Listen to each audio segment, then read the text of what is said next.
नमस्कार दोस्तों, आज हम लोग चर्चा करेंगे सस्टेनेबल एविएशन फ्यूल के बारे में और जानेंगे कि कैसे ये एविएशन इंडस्ट्री को बूस्ट करेगा।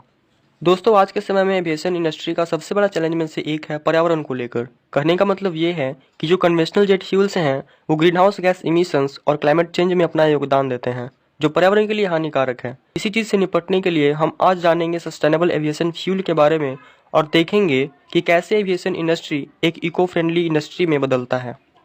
एसएएफ एक बायोफ्यूल है जिसका उपयोग विमान को बिजली देने के लिए किया जाता है, जिसमें कन्वेंशनल जेट फ्यूल्स के समान गुण होते हैं और एसएएफ में कार्बन फुटप्रिंट कम होता है। इसके फीडस्टॉक और इसके उत्पादन के लिए उपयोग की जाने वाली टेक्नोलॉजी के आधार पर एसएएफ कन्वेंशनल जेट फ्यूल्स की तुलना में life cycle green house gas emission को ड्रामेटिकली रिड्यूस कर सकता है। कुछ ऐसे भी एसएएफ हैं जिनका जीएचजी फुटप्रिंट निगेटिव में है। भारत में लगभग 750 मिलियन मैट्रिक टन बायोमास हर साल प्रोड्यूस किया जाता है, जो 50-60 मिलियन गैलन्स के लो कार्बन बायोफ्यूल्स के उत्पादन के लिए काफ़ी है।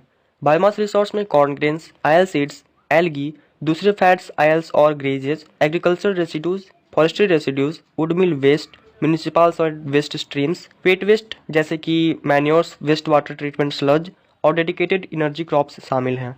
SAF green house gas emissions को कम करता है। कॉन्वेंशनल एविएशन फ्यूल्स के मुकाबले इसका कार्बन फुटप्रिंट कम होता है। अगर इसके इन्वायरमेंटल सर्विसेज को देखें तो बायोमास क्रॉप्स सॉइल इरोजन को कंट्रोल कर सकता है और वाटर की क्वालिटी और क्वांटिटी दोनों को इम्प्रूव कर सकता है। बायोमास क्रॉप्स बायोडाइवर्सिटी को बढ़ाने के साथ साथ सॉइल में कार्बन को स्टोर भी करता है, जो फार्मिंग के लिए बहुत जरूरी है। मैन्योर और सीवेज स्लज से एसएएफ प्रोड्यूस करने से वाटर शेड पर जो पॉल्यूशन प्रेशर होता है वो घटता है और साथ ही साथ मीथेन गैस, जो क्लाइमेट चेंज का एक मेन कॉन्ट्रीब्यूटर है, इसको एटमॉस्फेयर से बाहर फेंकता है। बायोजेट फ्यूल्स को हम लोग बायोमास जैसे कि प्लांट ऑयल, एनिमल फैट्स और एल्गी से प्रोड्यूस करते हैं, जबकि सिंथेटिक फ्यूल्स को रिन्यूएबल एनर्जी सोर्स यूज करके केमिकल प्रोसेस से प्रोड्यूस करते हैं। इस प्रोसेस में CO2, वाटर और रिन्यूएबल एनर्जी को कंबाइन करके एसएएफ प्रोड्यूस किया जाता है। इस प्रोसेस में 3 मेजर स्टेप्स होते हैं: CO2 capture, hydrogen production generally from water electrolysis और hydrocarbon synthesis and conditioning process. ASTM D7566 गुणवत्ता और स्थिरता के लिए आवश्यक मानदंडों पर जोर देते हुए सिंथेसाइज्ड हाइड्रोकार्बन से युक्त एविएशन फ्यूल्स के लिए स्पेसिफिकेशन सेट करता है। सर्टिफिकेशन ये सुनिश्चित करता है कि एसएएफ सुरक्षा, प्रदर्शन और पर्यावरणीय स्थिरता सहित स्पेसिफिक रिक्वायरमेंट्स को भी पूरा करे। ये स्टैंडर्ड्स वर्ल्ड लेवल पर मान्यता प्राप्त हैं, जो एसएएफ के लिए एक सुसंगत और विश्वसनीय बाजार की स्थापना में योगदान करते हैं। ध्यान देने वाली बात यह है कि एसएएफ का सर्टिफिकेशन प्रोसेस कॉम्प्लेक्स और टाइम कंज्यूमिंग है। इसके उत्पादन के लिए वर्ल्ड लेवल पर मान्यता प्राप्त मानकों का अभाव है। अभी के समय में एसएएफ के प्रोडक्शन, स्टोरेज और डिस्ट्रीब्यूशन के लिए बहुत ही लिमिटेड इंफ्रास्ट्रक्चर है, जिससे एसएएफ का प्रोडक्शन और सप्लाई बढ़ाना मुश्किल हो जाता है। बोस्टन में 77th IATA AGM ने ग्लोबल एयर ट्रांसपोर्ट इंडस्ट्री के लिए 2050 तक नेट जीरो कार्बन इमिशन हासिल करने के एक प्रस्ताव को मंजूरी दी है। Alaska Airlines, American Airlines, British Airways, Finnair, Japan Airlines and Qatar Airways ने जुलाई में अनाउंस किया कि वे रिन्यूएबल फ्यूल प्रोड्यूसर गिवो से 5 सालों में हर साल 200 million gallon ethanol based SAF खरीदने की योजना बना रहा है।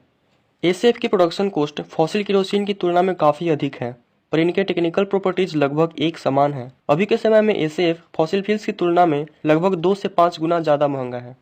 इकोनॉमिकली ये किसानों के लिए फायदेमंद है। एसएएफ उत्पादन के लिए बायोमास फसलें उगाकर किसान इस नए बाजार में फीडस्टॉक उपलब्ध कराकर ऑफ सीजन के दौरान अधिक पैसा कमा सकते हैं। साथ ही अपने खेतों के लिए न्यूट्रिएंट लॉस को कम करने और मिट्टी के क्वालिटी को इम्प्रूव कर सकते हैं।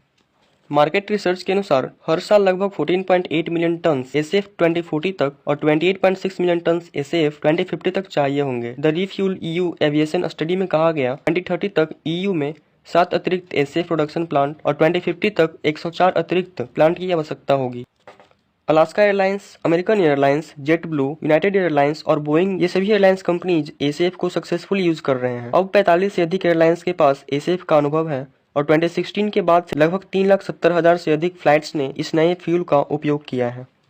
सरकारें पॉलिसी और रेगुलेटरी फ्रेमवर्क को लागू कर सकती हैं जो एसएएफ के उपयोग को प्रोत्साहित करती हैं, जैसे कि टैक्स इंसेंटिव्स, सब्सिडी और एयरलाइंस के लिए एसएएफ का एक सर्टेन % का उपयोग करने के लिए आदेश देना।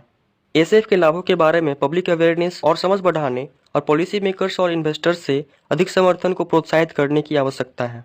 दोस्तों, एसएएफ को लेकर आपका क्या ओपिनियन है, कमेंट सेक्शन में जरूर शेयर कीजिए। इस वीडियो को लास्ट तक देखने के लिए आपका बहुत बहुत धन्यवाद। साथ ही साथ इस चैनल को सब्सक्राइब जरूर कीजिए। धन्यवाद।